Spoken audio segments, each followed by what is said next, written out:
హైదరాబాద్ ఎన్టీఆర్ స్టేడియంలో ఈ నెల 19 నుంచి 29 వరకు జరుగుతున్న 38వ పుస్తక ప్రదర్శన పాఠకుల సందడితో కళకళలాడుతోంది. రాష్ట్ర ప్రభుత్వం ఆధ్వర్యంలో నిర్వహిస్తున్న ఈ బుక్ ఫెయిర్లో పిల్లలు, పెద్దలు, విద్యార్థులు, ఉద్యోగులు, పుస్తక ప్రేమికులు ఇలా ప్రతి వయసు వర్గానికి చెందిన వారికి నచ్చే రకాల పుస్తకాలు ప్రదర్శనకు ఉంచారు. సాహిత్యం, విజ్ఞానం, ఆధ్యాత్మికం, చరిత్ర, నవలలు, జీవిత చరిత్రలు, కథలు, వ్యాసాలు, చిన్నారుల విద్యా పుస్తకాల నుంచి రేర్ కలెక్షన్స్ వరకు అనేక రకాల గ్రంథాలు పాఠకులను ఆకట్టుకుంటున్నాయి. ప్రత్యేక ఎగ్జిబిషన్ స్టాల్స్ పాఠకులను ఆకర్షిస్తున్నాయి. సాహిత్య ప్రపంచాన్ని ఒక్కచోట కలుపుతున్న ఈ పుస్తక మహోత్సవం ఎలా సాగుతోంది? ఏ పుస్తకాల మీద ఎక్కువ ఆసక్తి చూపిస్తున్నారో పూర్తి వివరాలు తెలుసుకుందాం. హస్తభూషణం మన చేతిలో ఒక పుస్తకం ఉంటే ఆభరణంగా భావిస్తాం. పుస్తకం చదవడం వల్ల ఒక విషయం యొక్క గొప్పతనాన్ని, విజ్ఞానాన్ని, వికాసాన్ని అందిస్తాయి. ఎందుకంటే పుస్తకాలు అన్నీ నేర్పిస్తాయి. పుస్తకాలు మిత్రులుగా ఉంటాయి. పుస్తకాలు సమాజాన్ని చైతన్యవంతం చేస్తాయి. పూర్వకాలంలో మన చేతిలో ఒక పుస్తకం ఉంటేనే గొప్పగా ఫీల్ అయ్యేవాళ్ళం. అది పెద్దవారు కూడా చెప్తుండేవారు. కానీ నేటి సమాజంలో ఇప్పుడున్న ట్రెండ్లో స్మార్ట్ ఫోన్లు, సోషల్ మీడియా రావడంతో కూడా పుస్తక పఠనం తక్కువైనది చెప్పొచ్చు. అంతేకాకుండా అయినప్పటికీ కూడా ప్రస్తుత కాలంలో పుస్తకాలదే గొప్పతనమని కొంతమంది మేధావులు, పెద్దలు చెప్తున్న సందర్భం. ఈ సందర్భంలోనూ కూడా పుస్తక విలువను తెలియజేసే క్రమంలో హైదరాబాద్ ఎన్టీఆర్ స్టేడియంలో పుస్తక ప్రదర్శన ఒకటి ఏర్పాటు చేయడం జరిగింది. 19 నుంచి 29వ తారీఖు వరకు అంటే దాదాపుగా 10 రోజులు ప్రభుత్వం ఈ పుస్తక ప్రదర్శనను ఏర్పాటు చేసింది. ఈ ప్రదర్శనలో ఎటువంటి పుస్తకాలు ఇక్కడ డిస్ప్లే చేస్తున్నారు, పుస్తకాల విలువ ఏంటి, పుస్తకాలను ప్రస్తుతం చదవాల్సిన అవసరం ఎంత ఉంది మొదలైనటువంటి విషయాలు, ఎవరెవరు వస్తున్నారు, వచ్చే పాఠకులు ఎలాంటి వారు, వాళ్ళ అభిప్రాయాలు, పుస్తక ప్రదర్శనలో ఉన్నటువంటి స్టాల్స్ ఎలా ఉన్నాయి మొదలైన విషయాలు కూడా తెలుసుకునే ప్రయత్నం చేద్దాం.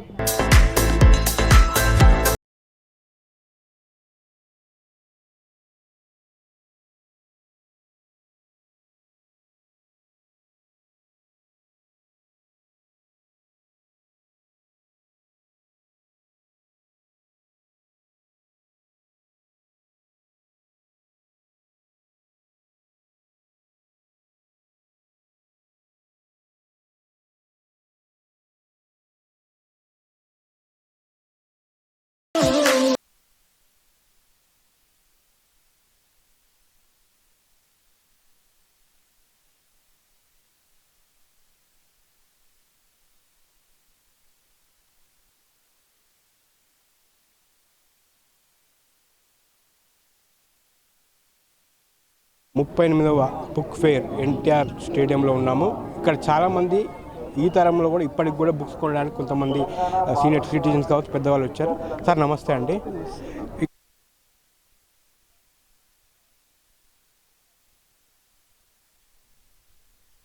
పీడిఎఫ్లు వచ్చినాయి. ఒకప్పుడు ఉన్నప్పటికీ ఇప్పటికీ చాలా తేడా ఉంది. ఇప్పుడు చాలామంది కూడా బుక్స్ చదవడం లేదు. ఇప్పుడు యువత బుక్స్ చదవాలంటే ఏం చేయాలి? ఇప్పుడున్న బుక్స్ విలువ, విశిష్టత ఏంటి ఒకసారి చెప్పండి. చిన్న యంగ్ ఏజ్ నుంచే అలవాటు చేయాలండి బుక్స్ చదవటం. ఒకసారి వాటికి అలవాటు పడితే అడిక్ట్ అయిపోతారు. నేను ఐ థింక్ ఆల్మోస్ట్ 20-30 ఇయర్స్ నుంచి వస్తూనే ఉన్నాను ఎవ్రీ ఇయర్. ఇప్పుడు మా పిల్లల్ని కూడా తీసుకొచ్చాను, మా మనవాళ్ళని, చిన్న పిల్లలు 2 years. చూస్తారు, first they get a customer to it. తర్వాత మెల్లిగా వాళ్ళు కూడా బుక్స్ చదవటం. మా మనవరాలు ఇప్పుడే బుక్స్ అన్నీ చూస్తుంటుంది, స్టోరీ బుక్స్. మెల్లిగా అలవాటు అవుతుంది వాళ్ళకి. చిన్నప్పటి నుంచి అలవాటు చేస్తే వస్తారు.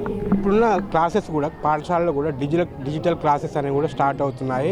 అన్ని స్క్రీన్ పైన చూపిస్తున్నారు. ఒకప్పుడు పుస్తకాన్ని చేతితో పట్టుకొని మరీ చెప్పేవారు. ఆ స్పర్శనే వేరే ఉంటుంది ఒక పుస్తకాన్ని పట్టుకుంటే. కానీ ఈ రోజుల్లో డిజిటల్ అంటూ అని చెప్పేసి ఒక ల్యాప్టాప్ పట్టుకోవడం, ఏదో పట్టుకొని ఆ స్టూడెంట్ కూడా అర్థం అవుతుంది కాదు. కానీ పుస్తకం ఆ స్టూడెంట్కి, టీచర్కి ఒక అనుసంధానంగా ఒక బాండింగ్ ఉంటుంది. ఆ బాండింగ్ ఇప్పుడు మనం ప్రస్తుతం కోల్పోయినట్టేనా? లేదండి, అది వీళ్ళ ఇంట్రెస్ట్ని బట్టి ఉంటుంది. వీళ్ళకి ఒకసారి బుక్ కనుక అలవాటు అయింది అంటే ఇంకా డిజిటల్ ఏవో వచ్చాయి ఇప్పుడు కొత్తవన్నీ, వాటికన్నా ఇదే బెటర్గా ఉంటుంది. ఎందుకంటే ఈ బుక్ మనకి ఇష్టమైనప్పుడు ఆపేసేయచ్చు. ఏ పేజీలో ఆపేమో అక్కడ ఆపుకోవచ్చు, పడుకుని చదువుకోవచ్చు, కూర్చొని చదువుకోవచ్చు. అదంటే దాన్ని ఎదుర్కొండానే కూర్చోవాలి. ఈ ప్రాబ్లమ్స్ అన్నీ ఉంటాయి. దీనికి ఒకసారి అలవాటు పడితే మాత్రము they get accustom to it. ఈ తరానికి పుస్తక పఠనం నేర్పాలంటే తల్లిదండ్రులు ఎట్లాంటి చర్యలు తీసుకోవాలి, దానికి సంబంధించిన అటు గవర్నమెంట్ కావచ్చు ఇటు ప్రైవేట్ పాఠశాలలు కూడా ఎట్లాంటి నిర్ణయాలు తీసుకోవాలి? వాళ్ళని చిన్నప్పటి నుంచి వీటికి అలవాటు చేయాలండి. బుక్స్కి కోర్స్ అవసరమైన చోట కంప్యూటర్స్ వాడుకోవాలి, బట్ ఈ బుక్స్ను కూడా వాళ్ళు అలవాటు చేస్తే ఇష్టమైతే వాళ్ళు పెద్దగా కూడా ఇవి చదువుతారు. ఎందుకంటే ఇప్పుడు పెద్ద పెద్ద బుక్స్ ఉన్నాయనుకోండి, అవి అందులో చదవాలంటే కళ్ళు నొప్పులు అన్నీ వస్తాయి. స్టాల్స్ ముందు రద్దీ కనిపిస్తూ పుస్తకాలను తిరగేస్తూ ఆత్మీయంగా చదివే వాతావరణం కొనసాగేలా ఉంది. పుస్తకాలంటే ఇష్టం ఉన్న వారికి ఇది ఒక పండుగలా మారింది. చాలా మంది సందర్శకులు చిరిగిన చొక్కా అయినా వేసుకో కానీ మంచి పుస్తకం కొనుక్కో అనే భావనతో స్టాల్స్లో తమకు నచ్చిన పుస్తకాలన్నీ ఎంచుకుంటూ కొనుగోలు చేస్తున్నారు. తల్లిదండ్రులు పిల్లలకు పుస్తకాలు పరిచయం చేస్తూ యువత చదువు అలవాటు పెంచుకోవడంలో ఇలాంటి ఫెయిర్లు ఎంతో ఉపయోగకరమని భావిస్తున్నారు.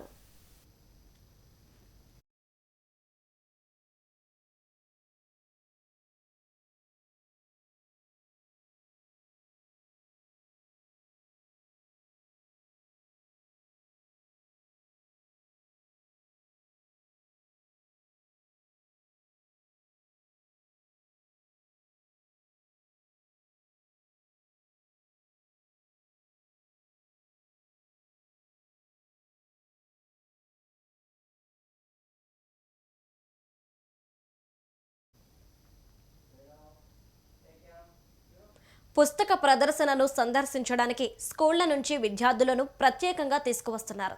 బుక్ ఫెయిర్తో పాటు ఏర్పాటు చేసిన సాంస్కృతిక కార్యక్రమాలు, రచయితలతో సమావేశాలు, పుస్తక ఆవిష్కరణలు, చర్చా వేదికలు కూడా సందర్శకుల దృష్టిని ఆకర్షిస్తున్నాయి. జ్ఞానాన్ని విస్తరించే వేదికగా, పుస్తకాలంటే మళ్లీ ప్రేమించేలా చేసే పండుగగా ఈ బుక్ ఫెయిర్ సాహిత్యాభిమానులను సంపూర్ణంగా అలరిస్తోంది. పుస్తకం చదవడం వల్ల ఒక విషయం యొక్క గొప్పతనాన్ని, జ్ఞానాన్ని, వ్యక్తిత్వ వికాసాన్ని పెంపొందిస్తాయి. ఇక అలాగే పుస్తకాలు మనకు కొత్త విషయాలు నేర్పిస్తాయి, సమాజాన్ని చైతన్యవంతం చేస్తాయి, మంచి మిత్రులుగా ఉంటాయి. పూర్వకాలంలో చేతిలో పుస్తకం ఉంచుకోవడం గొప్పగా భావించేవారు.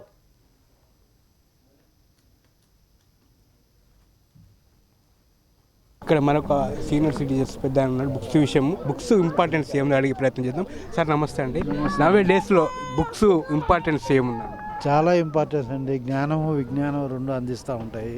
పుస్తకాలు మాత్రం తప్పనిసరిగా చదవాలి. ఇప్పుడు ఉన్న ప్రస్తుత కాలంలో అన్నీ ఫోనుల్లోనూ యూట్యూబ్లోనూ వస్తున్నాయి. దానికన్నా పుస్తకాలు కూడా చదవాలి, ప్రతి ఒక్కరి బాధ్యత అది. అప్పుడే నా ఉద్దేశంలో జ్ఞానం బాగా వస్తుందని నా ఉద్దేశం. మీ కాలంలో ప్రతి ఒక్కరి చేతిలో ఒక బుక్ ఏదో ఒకటి ఉండేది, ఇప్పుడు ప్రతి ఒక్కరి చేతిలో స్మార్ట్ ఫోన్. అదే అయిపోయింది. దానివల్ల ఈ పుస్తకాలు కొనుగోలు తగ్గిపోయినాయి. అందరూ దీనివల్లనే పుస్తకాలకి ఫోన్లకి టీవీలకి అలవాటు పడిపోయారు. కంపల్సరీ పుస్తకాలు చదవాలి, చదివితేనే దాని యొక్క విలువ తెలుస్తుంది. ఇప్పటి పిల్లలకి పుస్తక పఠనం చెప్పించాలంటే తల్లిదండ్రులు కావచ్చు, అది ఎట్లాంటి పనులు చేస్తే బాగుంటుంది? ఎగ్జాక్ట్ అంటే ప్రతి తల్లిదండ్రులు శ్రద్ధ తీసుకోవాలి, పెద్దలు కూడా చెప్పాలి పుస్తకాలు చదవాలని. అప్పుడు పిల్లలకి ఆటోమేటిక్గా అలవాటు అవుతూ ఉంటుంది. ప్రతి ఇయర్ వస్తున్నారు సార్? ప్రతి ఇయర్ వస్తున్నాను. ఇప్పుడు నా పేరు వీర రాఘవయ్య అండి, కోటపల్లి హౌస్. పుస్తకాలు చదవడం వల్ల మన భాషా నైపుణ్యాలు మెరుగుపడతాయి. పుస్తక పఠనం వల్ల మాట్లాడటం, రాయడం, చదవడం వంటి నైపుణ్యాలను పెంపొందించడానికి సహాయపడుతుంది. కానీ నేడు స్మార్ట్ ఫోన్ల వల్ల ఈ అలవాటు తగ్గినప్పటికీ పుస్తకాల ప్రాముఖ్యత అలాగే ఉందని పెద్దలు చెబుతారు. పుస్తకం కొని చదివినంత సంతృప్తి ఆన్లైన్లో చదవడం వల్ల రాదు అని సీనియర్ సిటిజన్స్ అంటున్న మాట. టెక్నాలజీ ఎంత డెవలప్ అయినా ప్రత్యేకంగా పుస్తకాలను పట్టుకొని చదవడం వల్ల మానసిక ఉల్లాసం పెరుగుతుంది అంటున్నారు.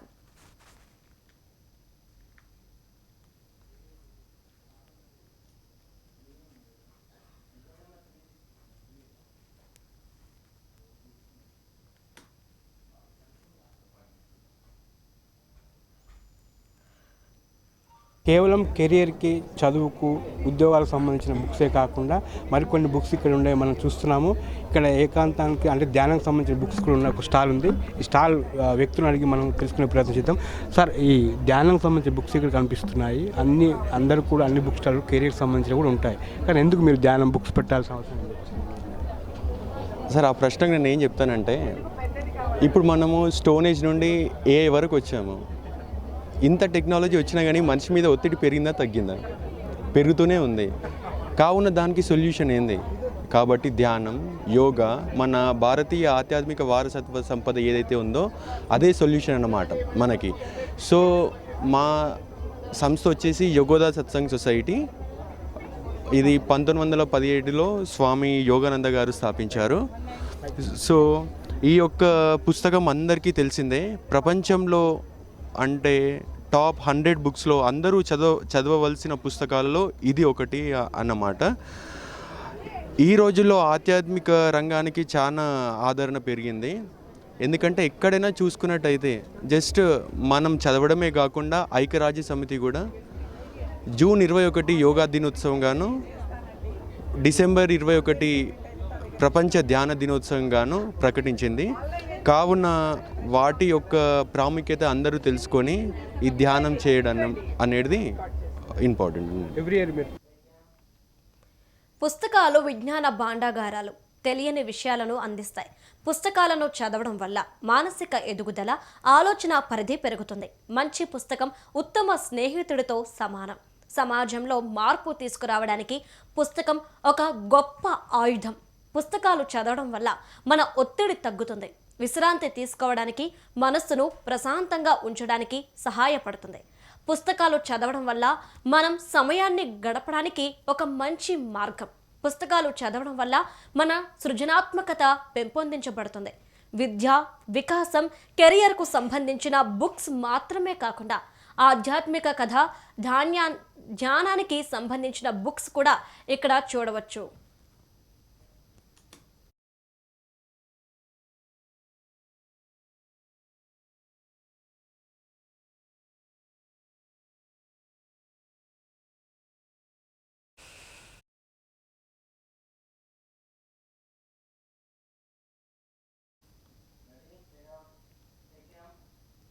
పుస్తకాలు కొత్త ఆలోచనలు, పరిష్కారాలను కనుగొనడానికి సహాయపడతాయి.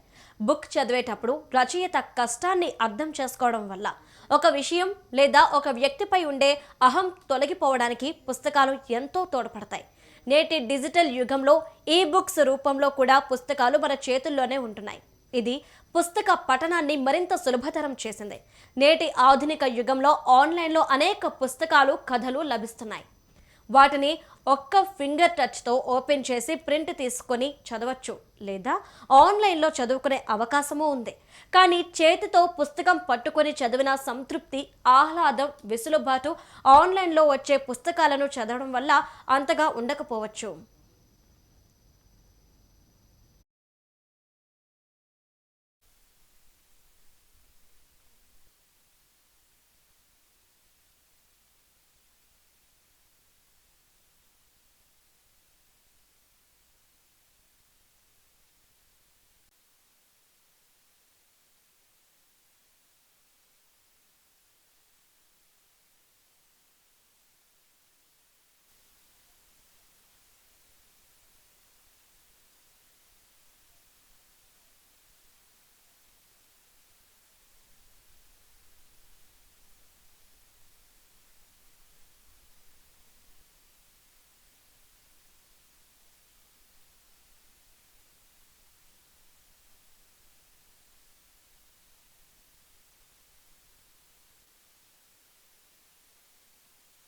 ఆల్మోస్ట్ ఎవ్రీథింగ్ అండి, ఏది దొరికితే అది. పిల్లల కోసం, నా కోసము, పిల్లల కోసం కూడా. పిల్లలు అమర చిత్రకథ అవి కొనుక్కున్నారు.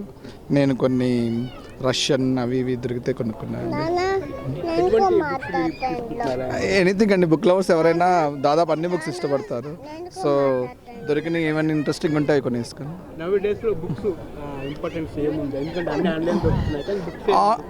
ఆన్లైన్ బుక్స్లో ఒక ఫీల్ ఉంటుందండి, అండ్ బుక్స్ మనం మళ్ళీ చదువుతాం. ఆన్లైన్లో ఏంటంటే కొంచెం ఆర్టిఫిషియల్గా అనిపిస్తుంది, మళ్ళీ స్క్రీన్ టైం అవన్నీ ఉంటుంది. సో మనం బుక్స్ ఆన్లైన్లో చదవాలని ట్రై చేసినా కూడా, మనం ఒకవేళ స్టార్ట్ చేసినా కూడా మధ్యలో మనం డివేట్ అయ్యి వెళ్ళిపోతూ ఉంటాం. బుక్స్ అట్లా కాదు, బుక్స్ అనేది ఒక ఎమోషన్ కూడా అండి. బుక్స్ అంటే మన చరిత్ర, మనుషుల చరిత్ర గురించి ఒకటిను, మన పరిపాలన విధానం కానీ, మన జీవనోపాధి గురించి కానీ, దేశంలో నడుస్తున్న పరిపాలన కానీ, గ్రామ పంచాయతీ నుంచి మొదలుకుంటే రాష్ట్రాల నుంచి స్టేట్ నేషనల్ గురించి తెలుసుకోవాలి. చదవాలంటే బుక్స్ చదివితేనే అర్థమవుతుందండి. ప్రస్తుత కాలంలో డిజిటల్ క్లాసులు నిర్వహిస్తున్న నేపథ్యంలో కొన్ని చోట్ల డిజిటల్ స్క్రీన్స్తో క్లాసెస్ చెప్పే విధానం గురించి కూడా స్టాల్స్ ఏర్పాటు చేశారు. ప్రాచీన సంపద, గడిచిన చరిత్రలు, పూర్వీకుల ఆచారాలు మొదలైన విషయాలన్నీ బుక్స్ చదవడం ద్వారానే తెలుస్తాయి. అంతేకాదు, ఈ పుస్తక ప్రదర్శన ఫేర్లో సనాతన సంస్థ ఏర్పాటు చేసిన సనాతన ధర్మానికి సంబంధించిన పుస్తకాలు, దండలు, రుద్రాక్ష మాలలు, అగరబత్తులు వంటివి చూస్తుంటే సువాసనలు వెదజల్లుతూ మనకు కనిపిస్తాయి.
ఈ పుస్తక ప్రదర్శనశాలలో కూడా అన్ని చోట్ల కూడా బుక్సే ప్రదర్శింపబడుతున్నాయి, బుక్సే కొంటున్నారు, బుక్సే అమ్ముతున్నారు. కానీ ఇక్కడ ఒక చోట మాత్రం బుక్స్కు బదులుగా డిజిటల్ క్లాసులు వస్తున్న ఈ నేపథ్యంలో కూడా ఇక్కడ డిజిటల్ స్క్రీన్స్ పెట్టడం జరిగింది. ఇవి కూడా బుక్స్ లాగా పనిచేస్తాయని చెప్పేసి ఇక్కడ ఉన్న స్టాఫ్ చెప్తున్నారు. వాళ్ళని అడిగే విషయాలు కూడా తెలుసుకుందాం. సార్ చెప్పండి, ఇవి బుక్స్ని ఎలా రీప్లేస్ చేస్తాయి, బుక్స్ లాగా ఎలా పనిచేస్తాయి స్క్రీన్స్? మాది జేవీ డిజిటల్ టెక్నాలజీస్. మేము ఇది మ్యానుఫ్యాక్చర్ చేస్తాం డిజిటల్ ప్యానల్స్. ఇది ఏఐతో పాటు ఉంది. మీకు ఏదైనా విషయం ఉందా చదువు కోసం 1st నుంచి 12th వరకు అన్ని విషయం ఇక్కడ సెర్చ్ చేసుకోవచ్చు. ఓన్లీ మీ టాపిక్ రాయాలి, తర్వాత ఆ బోర్డే మీకు డెఫినేషన్, ఇమేజెస్, వీడియోస్ అన్నీ ఇచ్చేస్తుంది మీకు ఒకసారి. ఒకసారి డెమో చూపెడతా మీకు, చూడండి. సపోజ్ పిల్లలకి హార్ట్ గురించి చెప్పాలనుకోండి, ఇక్కడ నేను ఓన్లీ టాపిక్ రాస్తాను, హార్ట్ అని టాపిక్ రాస్తాను నేను, HEART. ఇప్పుడు నేను దీనికి ఏ కమాండ్ ఇస్తే ఇది మీకు ఫస్ట్ హార్ట్ గురించి డెఫినేషన్ ఇస్తారు మీకు ఇక్కడ. ఎట్లా హార్ట్ అంటే ఏంటిది అని ఇస్తారు ఇక్కడ. తర్వాత ఆ డెఫినేషన్కి మీరు బోర్డులో కాపీ చేసి దీనికి వేరే లాంగ్వేజ్, సపోజ్ తెలుగులో కావాలనుకోండి, ఇది తెలుగు ట్రాన్స్లేట్ చేసుకోవచ్చు. దాని తర్వాత సపోజ్ హార్ట్ ఇమేజ్ కావాలనుకోండి, మీకు ఇక్కడ వచ్చి అన్ని హార్ట్ గురించి ఇమేజ్ ఇస్తారు ఆయన. చూడండి, ఇమేజెస్ వచ్చింది మీకు. ఇమేజ్ తర్వాత హార్ట్ గురించి ఇక్కడ వీడియో కావాలనుకోండి, మీకు ఇక్కడ వీడియోస్ కూడా ఉంటుంది, మీకు హార్ట్ గురించి అన్ని వీడియోస్ ఉంటుంది ఇక్కడ. తర్వాత పాట చెప్పిన తర్వాత పిల్లలకి అసెస్మెంట్ చేసుకోవచ్చు, ఎక్స్పాండ్ చేసుకోవచ్చు అన్ని కంటెంటు. తర్వాత దీనికి క్వశ్చన్స్ కూడా అడగచ్చు ఏ గురించి. ఆఫ్టర్ విత్ ఏ క్వశ్చన్ అడిగి వాళ్ళు మీకు రిప్లై ఇస్తారు. ఎట్లాంటి పిల్లలకి చదువు చాలా ఈజీ అయిపోతుంది, తీసుకోవడం చాలా ఈజీ అయిపోతుంది. ఓన్లీ పుస్తకం కాకుండా ఇది విజువల్గా ఉంటుంది మీకు క్లియర్గా. సపోజ్ ఒక పిల్లలకి హార్ట్ అని ఆలోచిస్తారు ఎట్లా ఉంటుంది హార్ట్ అని, కానీ ఇక్కడ ఫిజికల్ చూడవచ్చు హార్ట్ ఎలా ఉంటుంది, హార్ట్ ఫింగర్ ఎట్లా అవుతుంది మీకు అని. సో ఇది ఏ వచ్చింది ఇక్కడ. నేను క్వశ్చన్ అడుగుతా ఇక్కడ నేను చేంబర్స్ ఆఫ్ అని రాస్తాను, CHAMBE చేంబర్స్ ఆఫ్. ఇది నేను ఏ అడుగుతున్నాను క్వశ్చన్. ఇప్పుడు అడిగితే మీకు ఇక్కడ ఆన్సర్ వస్తుంది ఇది. ఎట్లాంటి ఎనీ టాపిక్ ఉండని, ఎనీ సబ్జెక్ట్ ఉండని, సైన్స్, సోషల్, మ్యాథమెటిక్స్, లాంగ్వేజెస్, మీరు టాపిక్ రాయండి, టాపిక్ గురించి స్టార్ట్ టు ఎండ్ వరకు అన్నీ వస్తుంది మీకు డీటెయిల్స్ ఇక్కడ. ఇది very useful for schools and colleges. పిల్లలకి చాలా యూస్ఫుల్. ఓన్లీ వినే కాబట్టి చూసుకోవచ్చు అన్ని ఇక్కడ ఫిజికల్ కానీ. Thank you. ఇప్పుడు ప్రజెంట్ టైంలో కూడా చాలామంది డిజిటల్ క్లాస్ కావచ్చు, లేకపోతే స్క్రీన్ చూడడం వల్ల కళ్ళు ఖరాబ్ అవుతున్నాయి అని చెప్పేసి కొంచెం ప్రచారం ఉంది. బుక్స్ వల్ల కూడా చాలా ఉపయోగాలు ఉంటాయి. ఎక్కడంటే మనం అక్కడ ఆపుకోవచ్చు, మళ్ళీ అక్కడి నుంచి చదువుకోవచ్చు అంటారు. దానికి దీనిలో సొల్యూషన్ ఉంది. అట్లాంటి హాని స్టూడెంట్స్ కారికి అవకాశం ఉంది. దీనికి హాని ఏమి ఉండదు, అందుకని స్క్రీన్కి బ్యాక్లైట్ కంట్రోల్గా ఉంది. ఇంకా దీనిలో ఒక ఫీచర్ ఉంది, ఐ ప్రొటెక్ట్ అని. అది చేస్తే కళ్ళకి ఏం ప్రాబ్లం రాదు. ఎందుకంటే డిస్టెన్స్ ఉంది పిల్లలకి, దగ్గర చూడకూడదు. దూరం ఉంటుంది పిల్లలకి, ప్లస్ దీనిలో ఒక ఉంటుంది ఐ ప్రొటెక్షన్ చూపెడతాను మీకు, ఒక నిమిషం ఆగండి. సెట్టింగ్స్లో వెళ్ళి ఇక్కడ ఐ ప్రొటెక్షన్ ఆన్ చేసుకుంటే అయిపోతుంది మీకు. చూడండి, personal input output security about wireless. ఇక్కడ సెట్టింగ్స్లో వెళ్ళి మీరు చేస్తే మీకు అయిపోతుంది. ఇక్కడ ఐ ప్రొటెక్షన్ ఉంటుంది, అది ఆన్ చేస్తే ఇంకా డల్ అయిపోతుంది స్క్రీన్. ఐస్కి ఏం ప్రాబ్లం రాకుండా ఉంటుంది మీకు 100%. ఇది బుక్సే కాదు, డిజిటల్ క్లాస్ చెప్పండి. కానీ సెల్ ఫోన్స్ కంటే ఇది చాలా బెటర్ ఉంది. పిల్లలు చాలా టైం కూడా స్క్రీన్ మీద చూస్తున్నారు సెల్ ఫోన్ కంటే. సెల్ కాకుండా క్లాస్లో స్క్రీన్ పెడితే చాలా మంచిగా ఉంటుంది పిల్లలకి. Thank you. రైట్, బుక్సే కాకుండా వస్తున్నటువంటి డిజిటల్ క్లాసెస్లో కూడా ఇలాంటి స్క్రీన్స్ కూడా ఉపయోగపడతాయి. వాటి వల్ల ఎలాంటి హాని ఉండదని చెప్పేసి మరొకరు చెప్తున్నారు.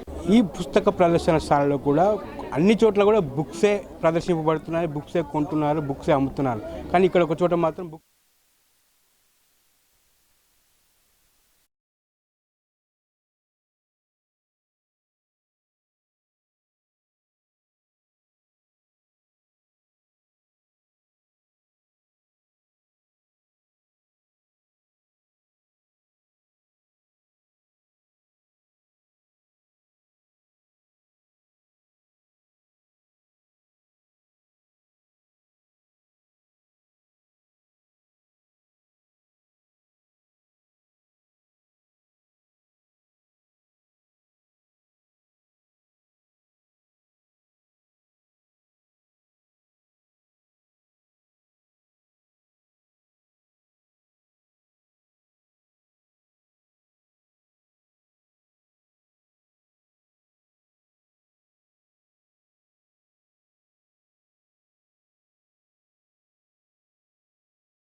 ఈ ప్రదర్శన స్టాల్స్లో కేవలం పుస్తకాలే కాదు, వేలాది ఆలోచనలు, అనుభవాలు, జీవితాలను మోసుకొచ్చిన పేజీలు నిశ్శబ్దంగా మనల్ని పలకరిస్తున్నాయి.